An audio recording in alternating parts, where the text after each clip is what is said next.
Good evening, challengers and mentors. Welcome to the StackLeague Mentorship Mondays. I am Chloe and I will be your host for tonight's event.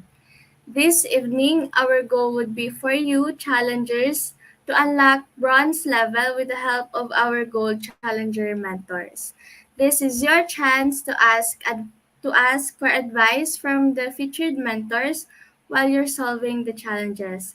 So, if you have any questions for our mentors about the challenges, type them in the comment section so the mentors can give their feedback or recommendations. Let's proceed to the mechanics. So first, the sessions provide a virtual and safe venue for new or beginner StackLeague challengers to learn and improve their coding skills with gold level challenges.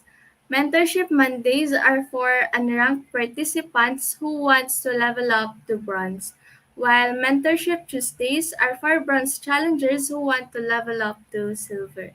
How it works? Only registered participants are allowed to join the 1 hour mentorship session. For the schedule, session starts at 6 p.m. and ends at 7 p.m. In the first 10 minutes, the featured mentors will be introduced and the mechanics of the mentorship will be discussed. So for the next 40 minutes will be allotted for mentors to answer advanced and live questions from mentees. And the last 10 minutes will be for final tips and sessions wrap up. For the pre-mentorship requirement, mentees must attempt to solve at least one challenge to experience firsthand the difficulty and coding environment. Mentees can send their questions ahead of time via bit.ly/StackLeague Mentorship Questions. So the questions will be answered during the mentorship proper. And for the mentorship proper, mentees will join the session via an unlisted YouTube link which they will receive via email. So when mentees have questions, they are to post their questions in the comment section of the YouTube live stream. So if a mentee question is chosen in the live session, it will be flashed on screen as mentors answer the question. Take note, mentees are not allowed to disclose the challenge question. Do not copy paste questions or take a screenshot then upload it to ask mentors. Any form of disclosing the static challenges online is ground for disqualification. For the level completion, mentees have until Friday 11:59 a.m. of the same week to successfully level up and be part of the mentorship graduates. If a mentee has successfully leveled up, the mentee is to submit his or her StackLeague ID number form and upload a screenshot of their level up notification or email it the form via bit.ly/StackLeague mentee completion. Mentees who successfully completed the challenge will automatically receive their certificate of completion. Moreover, names and photos of successful mentees will be included in the mentorship session graduates of the week announcement to be announced on StackLeague's social media channels. And this is how it would look like on the platform. So let us now introduce our featured mentors for this session. First, we have Jeremiah Daniel Regalario, our gold challenger, who ranked in the individual's weekly top 10 from week 3, week 4, week 5, and week 6. Second, we have Jerome Antido, our gold challenger, who ranked in the individual's weekly top 10, week 2 and week 6. Third, we have Clyde Lawrence Borrega, our gold challenger, who won first runner-up in StackLeague 2021. And lastly, we have Daniel Bagaforo Mir, our gold challenger, who is the grand champion of StackLeague 2021. And to To facilitate the Q&A session, here is Ms. Haifa Baluyos, Head of Growth of StackLeague.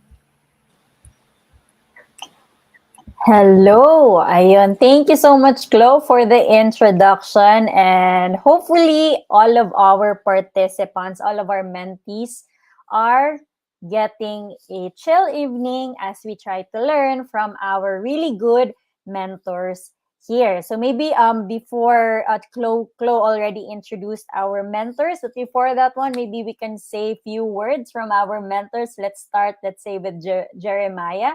Jeremiah, can you say hello to our mentees joining us this evening? Uh, yes, Ma'am Haifa, thank you. Um, a pleasant day to our mentees. I'm Jeremiah, one of the mentors for this session, and I wish you all the best for solving your first challenge. And um, ju- I just want to say that you just need to apply all the knowledge that you have for answering the questions. That's all. Ayun, apply the knowledge that you have in answering the questions. Ayan, next up we have si Jerome. Jerome, what can you say to our participants, to our mentees? Yes, hello. I hope you can hear me. Yes, we can hear you. So, I am Jerome. I'm very grateful that I am here to mentor you, mentees, and I hope you enjoy the challenge. And just like sabi ni Jeremiah, just apply the skills that you have in this challenge. Thank you and good luck. Ayun. Thank you, Jerome. Ayun, apply the skills that you learned. Daniel, what can you say to our mentees this evening? Hello, everyone. I hope everyone is excited to solve algorithmic challenges here at StackLeague with goals to instill interest, motivation, and test their skills in programming. We are here as mentors to help you reach new heights and guide you in your path to become one of the best programmers here in the country. Ayun, thank you so much for that, Daniel. So I'd like to acknowledge na lang din sino na yung nag-confirm. So to all of our mentees, do write your names in the comments so that we can also verify your attendance for the session. So welcome, Fritz from Cebu City. We also have Angelica from Batangas. Cluster is from Iloilo. We also have si Michelin from Pangasinan. Wow, global yung ano, ay hindi pa global, national yung mga mentees natin. We also have Noemi from Baguio City, and we have si Bruce from Iloilo, and Roniel from Nueva Ecija, and yon. Thank you, thank you. So ngayon sa mga mentees natin, if you have any questions, definitely one of your assignment was to solve your first challenge. Now, alam niyo na kung how it looks like, what it's like to solve your first problem, and likely hindi okay lang yun pag hindi nyo na solve agad, or if ever na solve nyo man yung mga test cases, may mga natirang 3 or 2 pa ring mga test cases na hindi, ayaw talaga siya mag-push through. So ngayon, this session na to, it will be a good venue for you to ask our mentors ano yung mga questions ninyo while you are taking your first challenges. So as mentioned kanina during the mechanics, you are given 1 week to solve your first challenge and level up. And if you are able, let's say tonight, na kapag level up kayo, then you are invited for tomorrow's session naman, which is for bronze level participants who want to level up to silver. Okay, so now let's ask our first questions na lang muna to our mentors. And then, mentees, also feel free to chat kung ano din yung sagot ninyo sa question na to. Okay, let's start. How did you learn about StackLeague na lang muna? Mentors, paano nyo ba nalaman yung StackLeague? Let's start with Daniel, kasi Daniel was our grand winner last year. Paano mo nalaman, Daniel, yung StackLeague? I honestly learned about StackLeague po through a Facebook ad. Facebook ad, okay. Thank the algorithms po talaga that I was introduced to StackLeague po. Ayun, Facebook ads. At least nag-work yung marketing ni StackLeague. Ayun, Facebook ad. Jerome, how did you learn about StackLeague? Actually, same. Nakikita ko na rin po siya before sa Facebook. But our Facebook. professor, yes po. But our professor challenged us before na regarding sa intercollegiate programming contest sa Stack League. So that's why I entered to the platform po. Okay. Sige, so yung teacher. So mga mentees natin, paano ba ninyo nalaman si StackLeague? Share with us para malaman din namin, okay, dito nyo pala nalaman si StackLeague. Jeremiah, on your end, paano mo nalaman si StackLeague? As for me po, ma'am, I learned StackLeague po because I actually have friends po na um, may nagjo-join po sila sa StackLeague. Then I was able po to learn about it and join po the league as well. Okay, friends naman this time. So we also have here, sumagot si Mitch. Sabi ni Mitch is through FB ad. How about others? Paano nyo ba nalaman yung StackLeague? Sige, next question natin. So now that, so yun, nalaman nyo si StackLeague. Si Jerome was challenged by their teacher, Daniel and Jeremiah. Found it through Facebook. Ngayon, what was your motivation in joining StackLeague? Yan. Let's start with Jeremiah naman. Ano yung motivation mo? Ba't ka sumali sa StackLeague? My main motivation po is the fact that I plan po to take computer-related course in college, either computer science or computer engineering. With that po, I recently thought na I'm lacking with a lot of knowledge po. So, because it hasn't been a year since I have had a formal training about computer science and programming in general. So, when I saw StackLeague po, I think it will be a good platform in order to practice my skills po in programming. Ayun. Thank you, Jeremiah. So, to our mentors, 1 year pa lang na nagko-code si Jeremiah and now he is already in gold level. He is already a gold level challenger. So, if kaya ni Jeremiah, definitely you also have the edge and the opportunity to do the same. How about Jerome? Ano yung on your end? Ano yung motivation mo? Why you joined StackLeague after kayo ni challenge ng teacher ninyo? Yes, honestly, yung cash prizes po. Yung cash prizes. Okay, okay. That's good. At least gumagana. Game. And secondly, it was a perfect venue for me na um, upgrade pa yung knowledge ko or skills sa programming po. That's why I joined the club. Got it. Thank you, Jerome. And also, just to let the other mentees know, no, it's not ano din. A lot of the professionals then has the first motivation nila was really the cash prize din.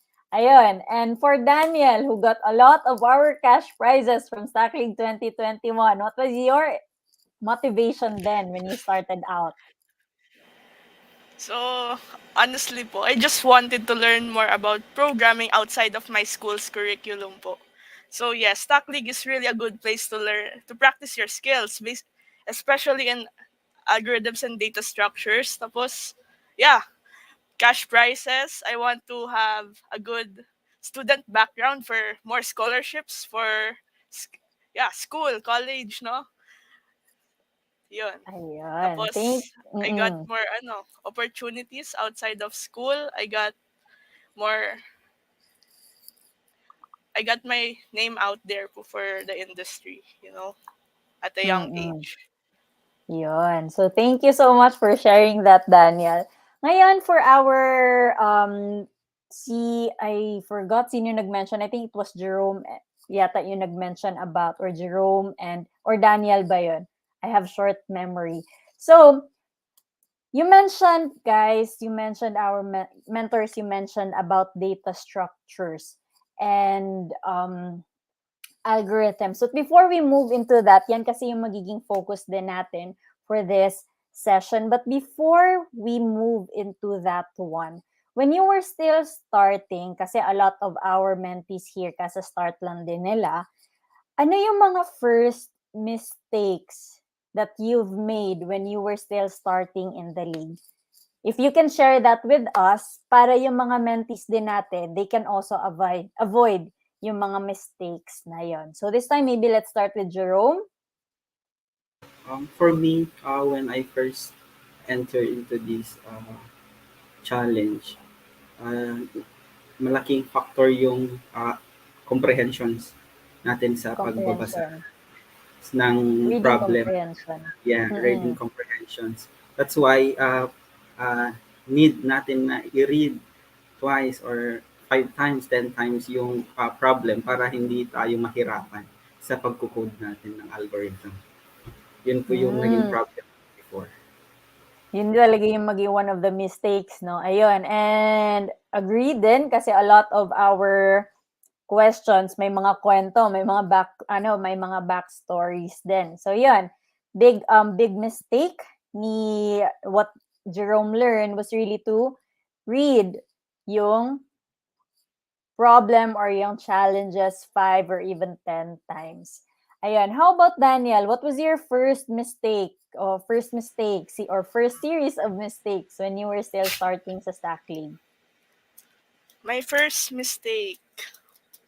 You know, when I started to join StackLeague, I was really a beginner. I did not know where to click, where to write my solution. There was one time I had to dinilit ko po yung template po ng code for the problem. I thought I can make another one po. So yeah, it made the problem unsolvable at that point. So I had to reset the compiler. So yeah, I was also not good at functional programming, even classes. I Mm-mm. had to make a lot of mistakes. I had to search a lot of code online. I had to practice to get where I am today. Mm-mm.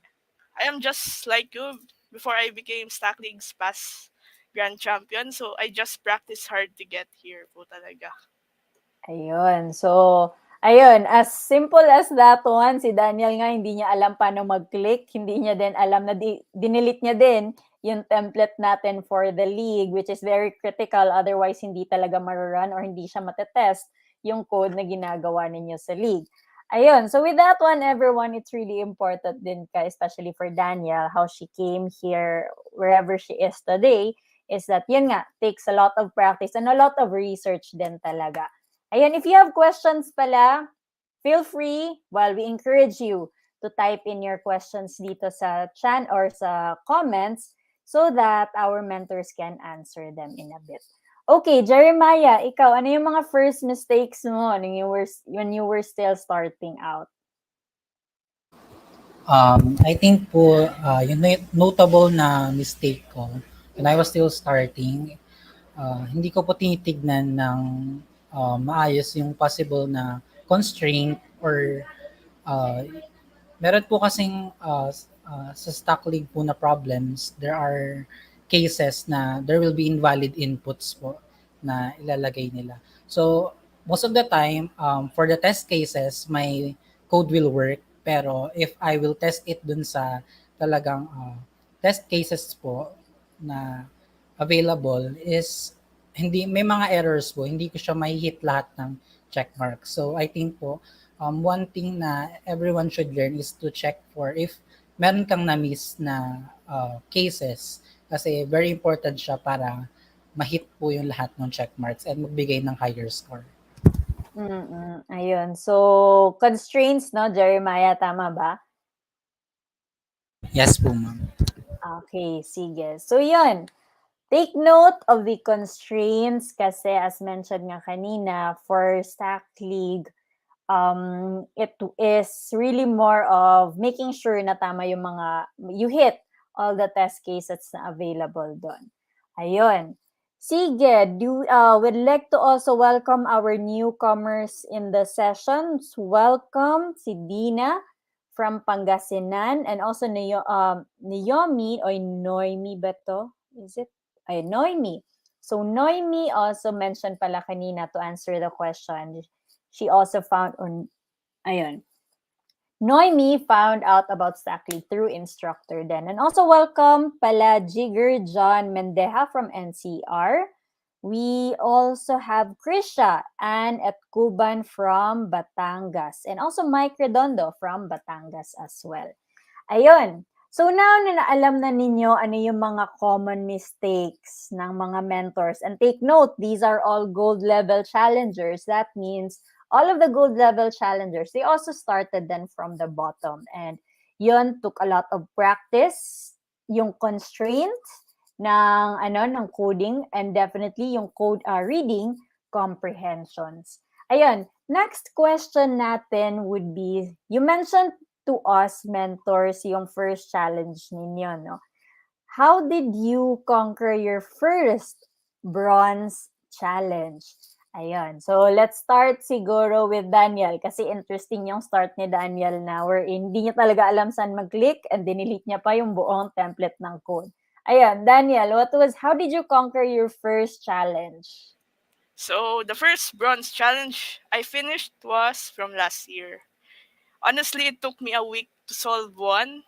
So, there are two problems there, right?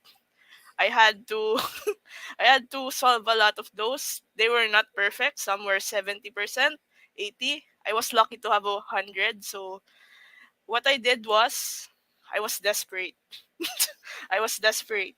So what I did, I spammed the failed button, that complete challenge. So yeah, I had to do a lot of those until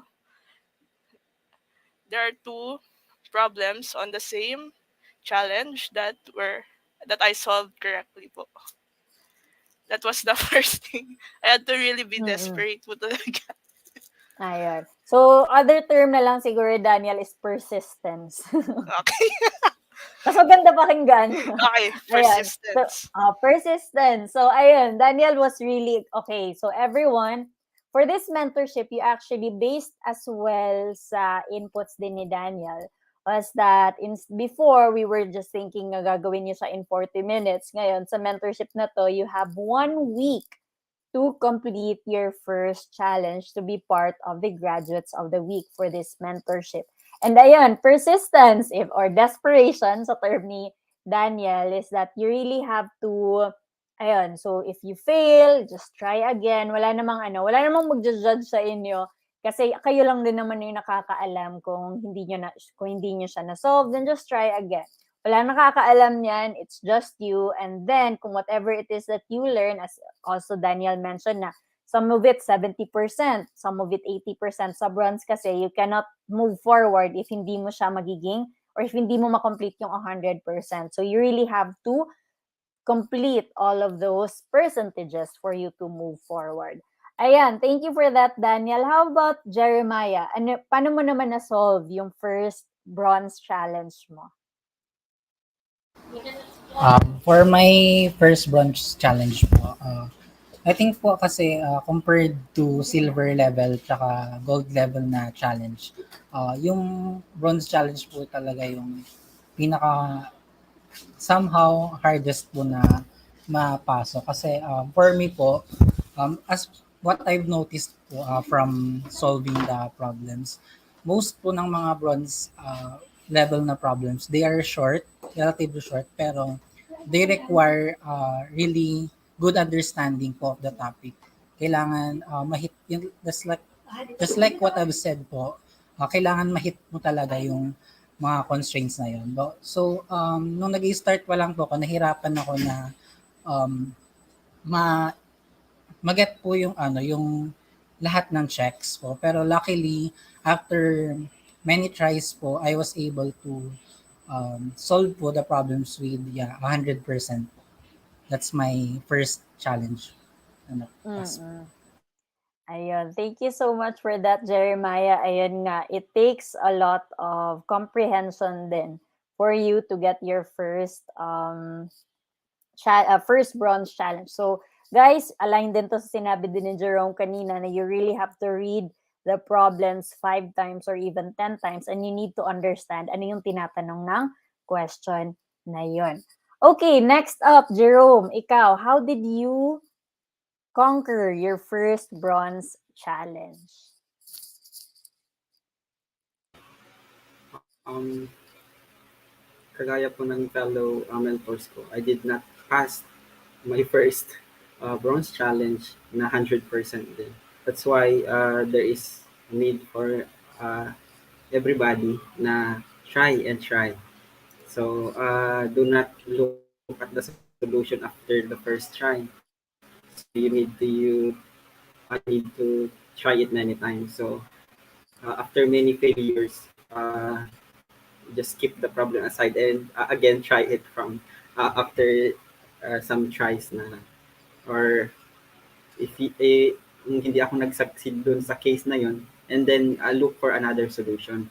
So very good factor talaga yung pag-comprehend sa problem ko. Ayun. So, try and try talaga. And it's again, align din yung mga mentors natin, no, na you really have to have good comprehension. Ibig sabihin, you have to understand ano yung sinasabi and kailangan dun sa question for you to understand. And ayun, kahit hindi mo siya na-gets on the first try, second try, multiple tries, still, don't give up on that one kasi all of our gold mentors right now today are also experiencing the same, especially when they were still starting.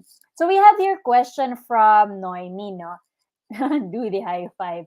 Question niya, how much experience do you have po in programming before starting in StackLeague? Sige, let's start siguro with Daniel. Daniel, how much experience do you have in programming before you started in StackLeague?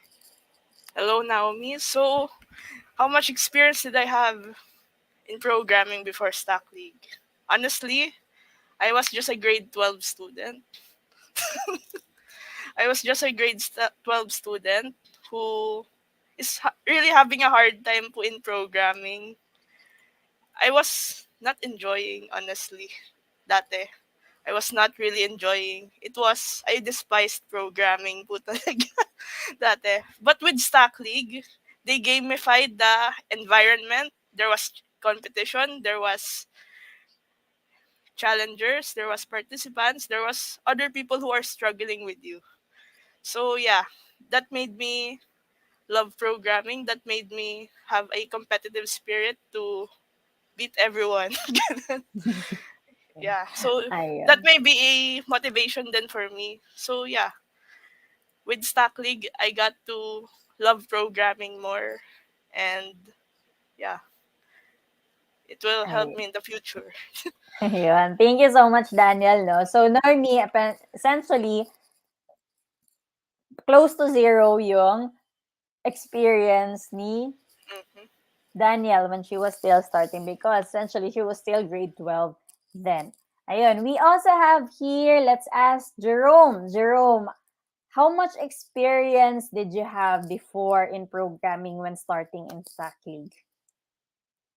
Um, as for experience, I started programming when I was first year in college.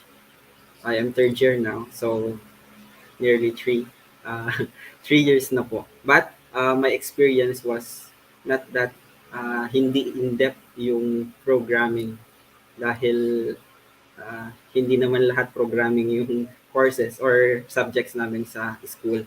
So it was a great avenue for me na matutunan or mas ma-in-depth pa yung skills through stacking.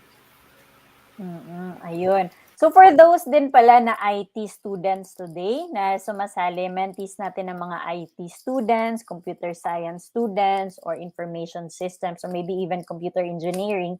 So as what Jerome mentioned, di naman lahat ng subjects talaga in school are all programming. So a lot of our participants here also use Stack League as a venue for them to really upskill or hone their programming skills. Ayun, thank you for that, Jerome. Jeremiah, ikaw, how much experience did you have in programming before joining StackLeague? Like Daniel po, I'm currently in grade 12 po, and before po during our junior high school, ano lang po, yung tinuturo lang po sa amin is web programming. Ano lang po siya, more on about HTML, CSS. We have tackle JavaScript po, but it's not really for programming purposes. It's just for scripting po for the more responsive web page. And then since yun nga po, I was planning to take computer related course for my college. I started searching for courses, and then last time po I was able to join the open courseware of Harvard po, which is CS50, and I was able to finish it po. And from that po, I was able to learn, and with this platform po, I was able to exercise that and apply my knowledge. Ayun, that's a really good story, no, Jeremiah? Thank you for sharing. Ayun, so now you guys know, may background na din kayo na our gold level challengers. Pretty much they are quite new in programming. So if you're also new in programming, then don't be discouraged kasi marami din sa gold level challengers natin are also started as beginners and then nag-improve lang talaga, nag-improve sila big time by solving lots of challenges in the league. Ayun. So, let's say hi na lang din sa mga bago nating or mentees who just joined us. Welcome, Stephanie Grace from Misamis Occidental. Wow, very south. We also have John Paul Mandawe. Welcome from Iloilo naman si John Paul. Welcome, Paul Michael Baguna from Iloilo. We also have John Mark Demate from Beliran Province and Winnie Sarakin from Iloilo. And we also have Medgar Saul from Biliran Province as well. Now we have one question, mentors, from Fritz Gerald Lopez. Do you have books or any learning material to recommend for someone who is a beginner in DSA? Fritz, sorry, hindi ko alam. Ano ba ibig sabihin ng DSA? Is this data structure and algorithms? Yes po. Okay. I believe that. I believe yun din. So, assuming yun ang ibig sabihin mo doon, Fritz, ayun, let's start with Daniel. Daniel, ano yung recommended books or learning materials that you have? I honestly don't, based on books as of the moment, I don't have any experiences on using printed materials for studying programming. So what I do is I go to challenge sites like StackLeague. This one is is a good platform. Another good platform po is Code Forces, Code Wars, Hacker Rank, and the likes. You can search it online. So you can search it online, competitive programming websites po, and you will be introduced to a lot of problems there that you can get your hands dirty. So more on practical ka, Daniel, no? Yung approach mo Yeah. is really on getting yourself out there and then solve it as you go. And Ayun. it's So, free. It's free po. I don't have right. money for extra books po eh. Ayun. Mhm. So with that one, it's more on practical. And also just to share na lang din. So when you are also, I think we have professionals din here. When you go outside and when you start working then, a lot of the technologies then, you have to learn on your own. So even if you have the books, definitely the books and the learning materials are critical, especially if you want to have the overall knowledge. But really for you to learn, it's really you learn by doing din talaga. Para kung ano yung, especially when you are encountering problems, pag may mga mistakes ka and then sumakit yung ulo mo, ang tagal sumakit ng ulo mo, and then you were able to solve it. Actually, those are the instances na mas nagsistick siya sa'yo. So you learn by doing. Okay, how about others? Jeremiah, any recommended books or learning materials na you recommend for someone who is a beginner in DSA? Like Daniel po, I also do not use books po because I'm not really familiar po with printed materials po, and I cannot find sources po of that. So what I do in place of that, I join online courses po, open courseware, and also I recommend po yung Free Code Camp on YouTube po. They have really good discussions about data structures and algorithms because yun nga, most of computer science students po, as what I've heard, really um, they struggle with this topic po, data structure and algorithm. So it's better to really have someone teaching you po, and you should be taking notes as well po, because maganda po if merong retention ng mga natutunan. Ayun. So, si Jeremiah naman more on online courses. Jeremiah, can you repeat yung mga resources? So, for our mentees, take note kung ano yung mga resources that Jeremiah mentioned. You mentioned, Um, Jeremiah, sige, can yes. you repeat yun, yung mga resources? Mm. Yung sa free code camp po, they just need Free to code. search it on YouTube. They have contents po about data structure and algorithm. And also yung I mentioned po na CS50, the open courseware of Harvard po, they really discussed the types of data structures like queue, stack, tree, all po, na-discuss po nila yon in really good manner. I was able to understand po yung uh, topic because of the teaching po talaga nila. Ayun. Thank you so much for that, Jeremiah. Jerome, on your end, ano yung mga resources mo or learning materials specifically for data structures and algorithms? Just like my fellow mentors, hindi rin po ako mahilig magbasa-basa ng libro or any other printed materials. So yung ginagawa ko pong learning path is to watch YouTube videos, especially dun sa related topics sa data structures and algorithm. So yung like minention ni Jeremiah, yung free code count, I also watch yung NISO Academy, and also uh, I watch yung mga coding interviews sa YouTube po. Like Ayun. yung coding interview to Facebook, like Google, and other. Marami pong matututunan doon. Ayun. So, mainly YouTube yung source or preference mo, no, Jerome? Tama ba? Yes po. Ayun. So, you can learn a lot from YouTube. And yun, similar din sila. They use free code camp. And yun, mga interviews naman. Jerome learns a lot from mga interviews with Facebook, with Google, and those things. If there are, ayun, may question nga. Jerome, how do you spell yung Mizu? The one you mentioned. It's Neso Academy po. Neso Neso, and Academy. then Okay, it's yes. everyone, it's NESO. So take note of the resources that our gold level challengers are sharing with you, because these can definitely help you as you try to take on your first challenge, level up, and even go reach yung gold level for the league. And also, like to mention na lang din throughout the league, if let's say unranked ka pa, you get these promotions naman ata throughout. Once you level up to bronze, you will be receiving 100 pesos. So sa inyo na yan, you can receive it GCash or bank. For most of the people today, they prefer to just receive it in GCash. After they level up to bronze, ngayon medyo gets niya na. Next is that you can level up. If you can level up to silver, you will be receiving another 100 pesos.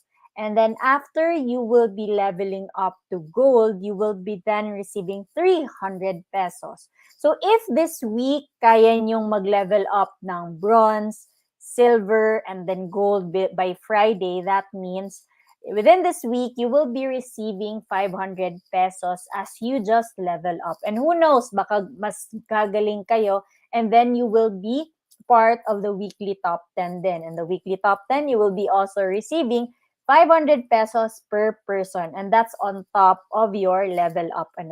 Level up. And there are other opportunities actually. So I think one of the things mentioned, I think it was Jeremiah. Yun nga, one of the motivation was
Ayun.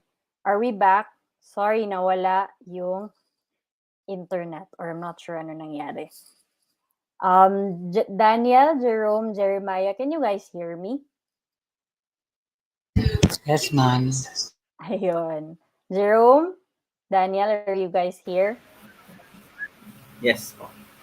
Okay, sige. So with that one, ano yung last ko? I think I was just saying hello to our new participants or mentees. Warren Bostastas from Biliran. Ayun. We have another question from Sinichi Kudo. I know this guy. As a mentor, what's your best method or suggestion for helping beginner programmer to develop their confidence in programming? Ayun. So, let's start with Jerome. On your end, ano yung best method na you recommend? For me, to develop yung confidence natin as a programmer is try not to stop learning. And also, as you learn, you need to apply them, yung mga natututunan natin. So, um, for example, you you solve a problem. Can you ask yourself na can I write another code aside from this algorithm? Because you need to think that yung solution mo is not the only solution. There is always another solution for that problem. Yun po. Ayun. Thank you so much for that. Next up, we have si Jeremiah. Ikaw, ano yung best method or suggestion mo to help beginner programmers build confidence?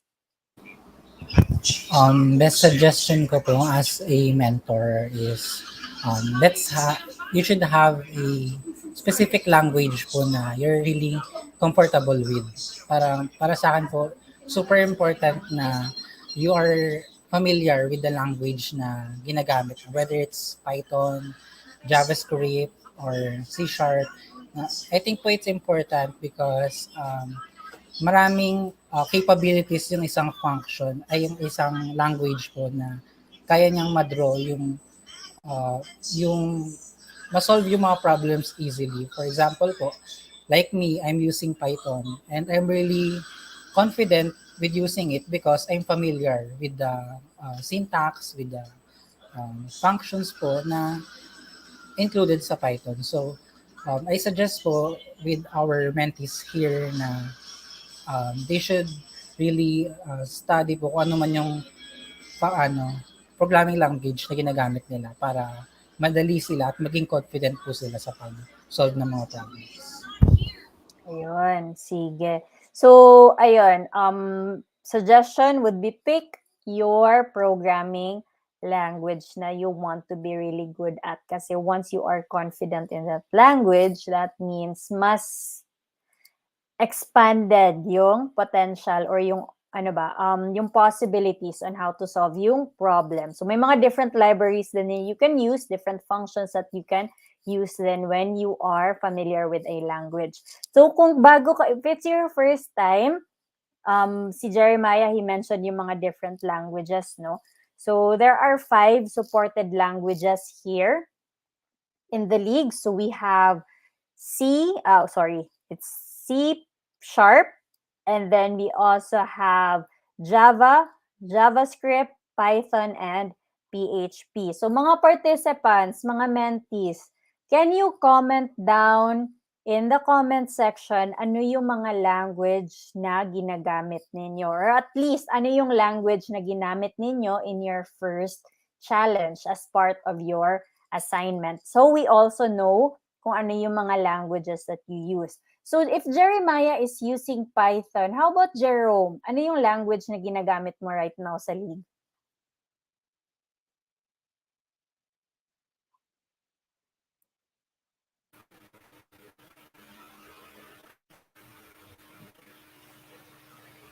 Yes, Jerome. Python po. Python, okay. Daniel, on your end, ano yung gamit mo? C sharp po. C sharp. Okay, so Daniel is using C sharp and we also have Si Jerome and Jeremiah are using Python. So for the participants that we have, ang mga gamit nila, we have si Fritz using JavaScript. Noemi is using Java. Warren is using C# as well. And then, we have si Mitch, who she's using, or I'm not sure if Mitch is a girl or a boy, hindi ko makita sa picture. It's JavaScript and PHP. Okay, so if you have other questions to if you have other questions to our mentors, let us know. Comment nyo na lang sa comment section below. Okay? So now we have another question naman. So a lot of the questions tonight were dealing with data structures and algorithms. So mentors, throughout the league, from bronze or even before you were doing bronze, nag-silver kayo, nag-gold, can you share with us ano yung favorite data structure na you've been using or algorithms? Either you can pick one kasi both of them can really add value sa mga mentees natin. Ano yung favorite na gamitin ninyo in the league? Okay, let's start with Daniel. Arrays. Arrays are very Arrays. important to learn because I like to believe that they are the foundation of every container and data structure out there. I suggest that you get your hands dirty in working with arrays before going to more advanced data structures like queues, stacks, heap, and maps. So yeah, arrays talaga yung foundational skill to get to Ayun. solve challenges here. Ayun. So, for Daniel, it's definitely arrays. How about Jeremiah, on your end? Ano naman yung favorite mong gamitin in the league? My favorite data structure po to use is queue po. Because if you're familiar with Python, yung Python lists po, yung pinakatumbas ng array in other languages, you are capable of manipulating it. It is mutable. You can change the values mo. So, queue is a perfect data structure po if you're using Python because you can update both ends of the list po, or even strings if you convert it into list. I think that will be really versatile po siya when it comes to solving problems. Ayun. So, for Jeremiah naman, it's Q.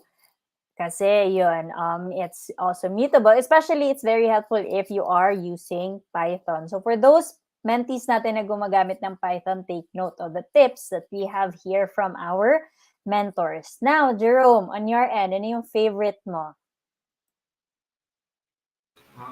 For me, since I'm using Python then, I'm very used to lists also. And and Yes. also my favorite is yung dictionaries po. Because the dictionaries are very versatile also. You can store both kahit hindi siya parehong data elements. That's why I like dictionaries and lists. Ayun. So, thank you so much for that, Jerome. So, list din, especially for Python folks who are using here. So, definitely, I think may mga equivalents naman yan. Maybe not exactly, but for other languages, there are more or less similar ways of executing those data structures din. Okay, now, 6:51 na pala, and we are now down to our last question.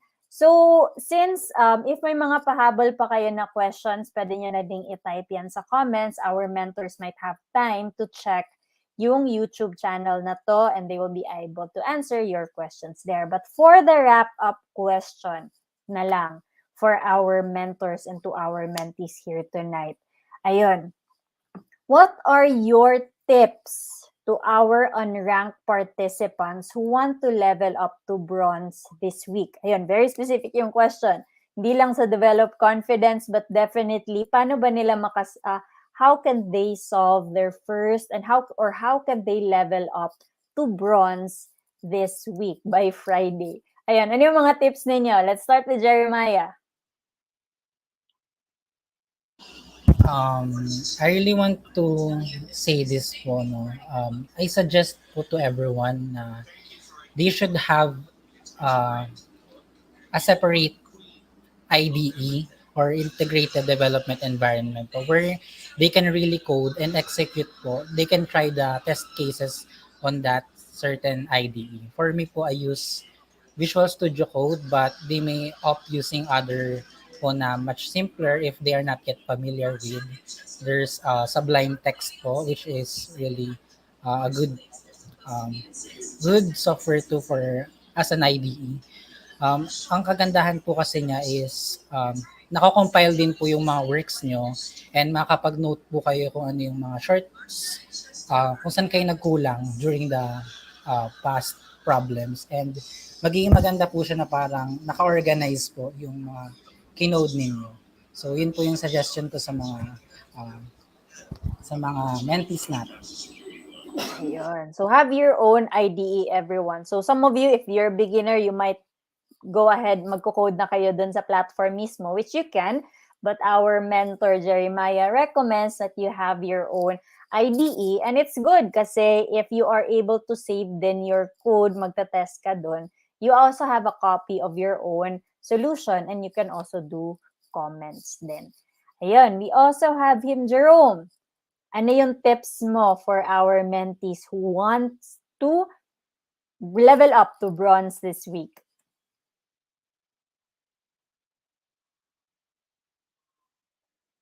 Jerome, are you here? Nakamute ka, by the way, if you are talking. Oops. Parang wala yata si Jerome. Nawalan yata. Ayun, he's Hello. back. Welcome, Jerome. Marinig ka na namin. Go ahead. Sorry. Tips ko for our mentees. I agree with Jeremiah that you need to have a separate IDE so that you can save your work. Kasi sa StackLeague, hindi pa siya nasisave. Yung gawa hindi siya nasisave sa system.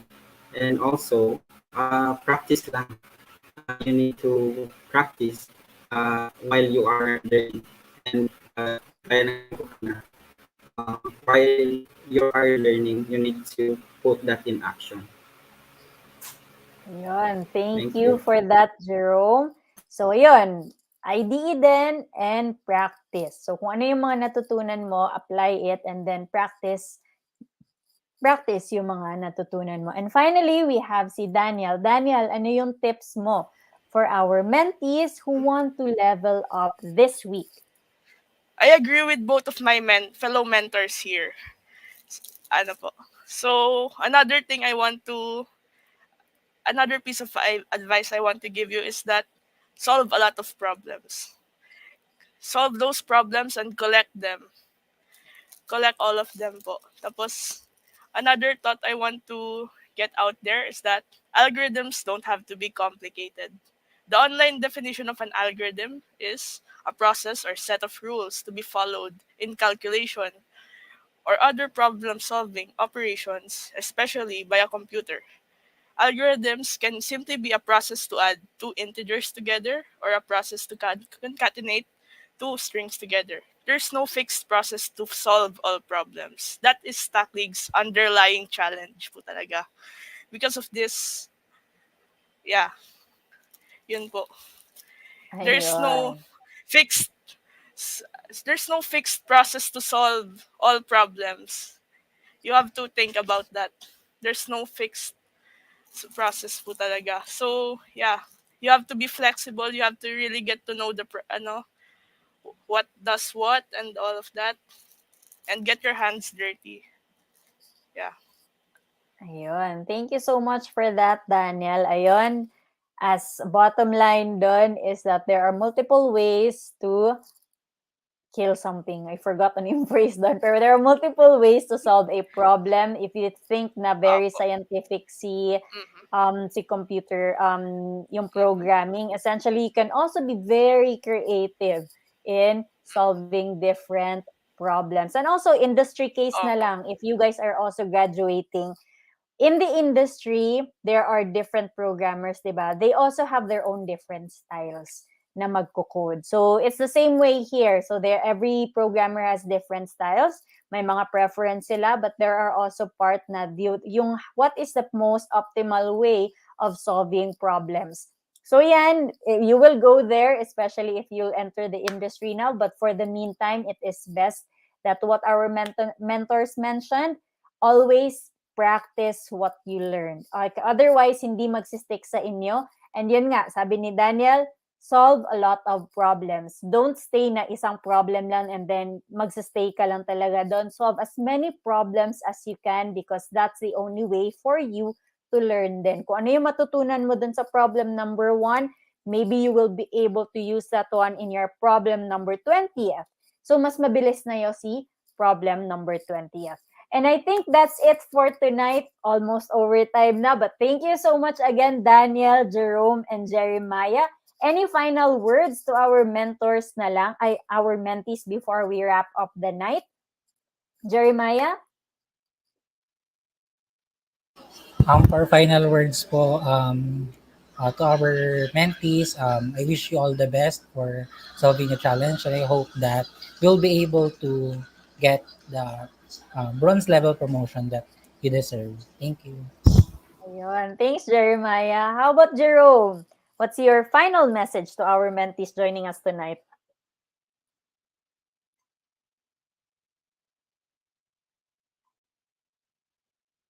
Di ko sure if Jerome is here.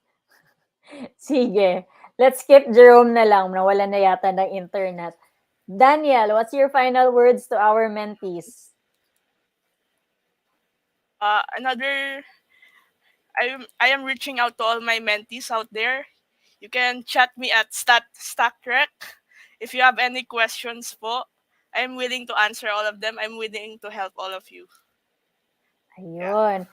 Good thing to mention, Daniel. I totally forgot. Guys, sa StackLeague, pwede pala kayong mag-connect with people in the league. So actually, yung may mga connect with these people, you can reach out to your mentors. If you see their name, actually makikita nyo yung names nila dun sa weekly top 10, weekly top 50. You'll get their names.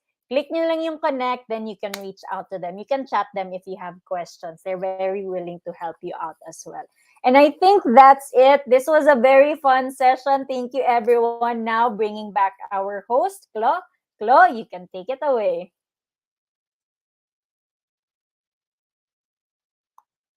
Our mentorship session this evening. Congratulations to those who unlocked the bronze level. You will be receiving 100 peso cash prize. Thank you very much for to all our featured mentors, Jeremiah, Jerome, and Daniel, for taking this time to help and inspire your fellow programmers. Bronze challengers, you can take this challenge further. Join the StackLeague Mentorship Tuesdays tomorrow at 6 p.m. and unlock the silver level. Register at bit.ly/mentorship Tuesdays 0412. And on behalf of the StackLeague team, I would like to say thank you to everybody for joining the StackLeague Mentorship Mondays. And congratulations to the challengers again. Thank you to our featured mentors. We look forward to seeing you tomorrow at the StackLeague Mentorship Tuesdays. This has been your host, Chloe, and good night, everyone.